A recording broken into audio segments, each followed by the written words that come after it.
Welcome back, Kwik Brains. I'm your memory coach, Jim Kwik, and let's get started. Now, people often say, Jim, my memory is a challenge. And I always say, if you fight for your limitations, you get to keep them. And part of it, we know research suggests that only about 1/3 of your memory, for example, is predetermined by genetics and biology, but 2/3 is in your control.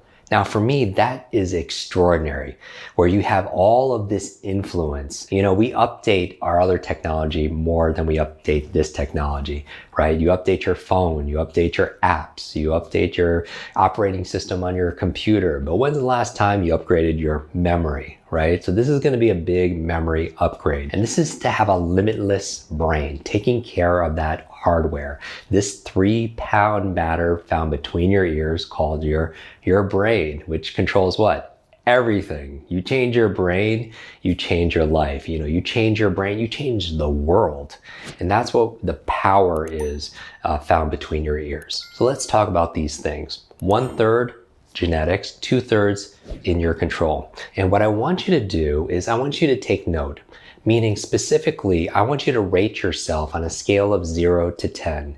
I'm going to share with you these things, and this is the assessment part of it. How much energy and effort and focus, attention are you putting towards these things? Okay? So let's begin. Take out your notebook and let's start. So in no specific order, the first thing is a good brain diet. A good brain diet. There are certain foods that are very neuroprotective that really promote your brain to be at its optimal state. And so I want to talk about some of those foods and some of the foods maybe you should mitigate or avoid. Now, you could always talk to a healthcare practitioner. I would recommend going to a functional medicine doctor and have a food sensitivity test because not everything is for everybody. But I'm going to share with you some of the foods that have research and studies have suggested is good for your cognitive performance, good for your brain health, okay? So on a scale of 0 to 10, rate yourself. Some of the foods include avocados, blueberries, I like to call them brain berries, broccoli, olive oil. If your diet allows, eggs. The choline in eggs is good for your brain. Green leafy vegetables like kale and spinach. If your diet allows also certain fishes, especially the fatty fishes because your brain is mostly fat. So salmon, wild salmon, sardines. Also, what's good for your brain, I'll throw a kind of fun one in there, turmeric. In the morning, I'll make like a golden milk with some almond milk, some turmeric, maybe a little pepper, if you put a little honey in it. And so turmeric, it helps to lower inflammation. That is another one that's very powerful. Another one that I enjoy are walnuts. Wonderful to snack on. The vitamin E in walnuts are good for the brain. Almonds are good too. Walnuts also look like the human brain, which is interesting. It looks like the organ that it's supporting. And then probably most people's favorite, dark chocolate. Not milk chocolate, not a lot of sugar, but dark chocolate. Generally, what's good for your mood is going to be good for your mind. So on a scale of 0 to 10, how good is your good brain diet? The foods to avoid, heavy processed foods. Fried foods, not good for your brain. High sugar foods, definitely not good for your brain. So on a scale of 0 to 10, just kind of rate yourself. Are you a 5, a 6, an 8? Because you can't manage something unless you can measure it, all right? Now, the second thing that I want to talk about besides a good brain diet are killing ants. Killing ants is actually clinically proven to be good for your brain. Now, I get this term from Dr. Daniel Amen. I highly recommend his work. He wrote Change Your Brain, Change Your Life. He says ANTS stands for automatic negative thoughts. Automatic negative thoughts. That's the negative thoughts that say, I can't do this. I'm not smart enough. I'm just too old, right? And so here's the thing. Your brain is like a supercomputer and your self-talk is a program it will run. So if you tell yourself, I'm not good at remembering people's names, you will not remember the name of the next person you meet because you program your supercomputer not to. People come to me and they say, Jim, I have a horrible memory. And I say, stop. If you fight for your limitations, you get to keep them. So you want to keep it positive. You want to keep it encouraging. Even if you say something negative, check yourself. And self-awareness is a superpower. So on a scale of 0 to 10, how good are your thoughts? All right, that's number 2. Number 3, third key for unlocking your limitless brain and your incredible memory, your quick recall ability. Number 3 is really a clean environment. A clean environment. Your brain loves a clean environment. And you know this. When you clean your room, you clean your desk, you clean your computer, meaning everything is in the right place. Don't you have clarity of thought, right? Because your external world is a reflection of your internal world. Please write that down. Your external world is a reflection of your internal world. And your brain loves cleanliness. And so on a scale of 0 to 10, how clean is your environment? And I don't just mean orderly, but how clean is your environment from the quality of things like the air quality, right? You know, the certain toxins in your environment. Scale of 0 to 10, because that could affect how your brain performs. Number 4, new learnings. New learnings, meaning that when you keep your brain alive by giving it novelty and giving it nutrition, that's how your brain grows. It's just like your physical body. Your body, your muscles grow through novelty and nutrition.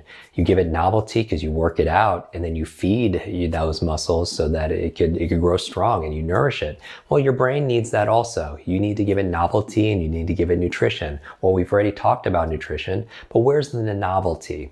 We see dips in people's cognitive performance usually when they graduate school, because some people associate their education, they feel like their education's over, so they stop learning.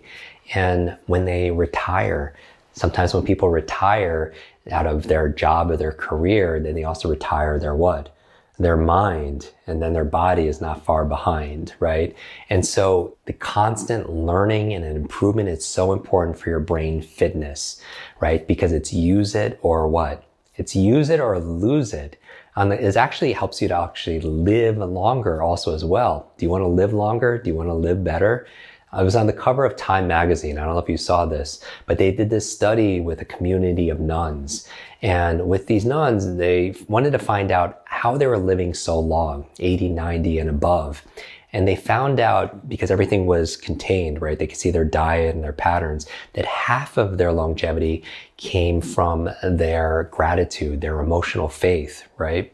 The other half, though, was because they were lifelong learners. They were learning all the time. And here's the thing, it not only added years to their life, but it also added life to their years. It was a study done, they called it aging with grace. Aging with grace. And so it's beautiful. But how much are you learning new on a regular basis? My favorite learning, by the way, is listening or reading books. You know, I prefer to read because I think reading is to your mind what exercise is to your body. And the big thing, scheduling it every single day, right? We know leaders are readers. And so I love challenging myself by learning new things and scheduling that reading every single day. You know, at the very least, I read nonfiction during the day sometimes, and I read fiction right before I go to sleep. And I want to encourage you to read more fiction. For me, for the longest time, I always read just exclusively nonfiction because I wanted to know the ins and outs and reverse engineer what it takes to succeed in these areas and teach that to other people. But I want to just remind you that fiction reading, which I enjoy a lot more now, is so important. It's been shown to help your EQ, your emotional intelligence, create empathy, boost your creativity, your imagination, and lets you see things from different perceptual positions with storytelling. And that's such important qualities and capabilities to have today, because the future belongs to the creators and the creatives. And so how much are you learning? Scale of 0 to 10, and I hope you're up there, 8, 9, 10, right? And then finally is what? Stress management. Stress for a lot of people is invisible, but I want to address this because chronic stress has been proven and shown to shrink the human brain. Chronic stress shrinks the human brain. And we live in an environment where we're under stress. It can be financial stress, emotional stress, environmental stress, right? And so what are you doing to cope with that stress? On a scale of 0 to 10, 10 being the best, What are you doing to be able to reduce that stress? Because that chronic stress can make you sick. That overload, building your skills is helping you to reduce stress, right? If you have a better memory, you're going to have less stress. When you're forgetful all the time, you're going to be very stressful. So you're doing it right now. But what else are you doing to be able to manage your stress and mitigate it? For me, some of my favorite activities are just physical activities to get me out of my mind and into my body. Exercise, wonderful way to deal with stress. Meditation, I meditate twice a day, usually for about 20 minutes. And if you're saying, I don't have 20 minutes, I'm so busy, then you should probably meditate for an hour if that's that case, right? So meditation, sometimes we have to disconnect to reconnect. And meditation is a wonderful way to get in that parasympathetic rest and digest.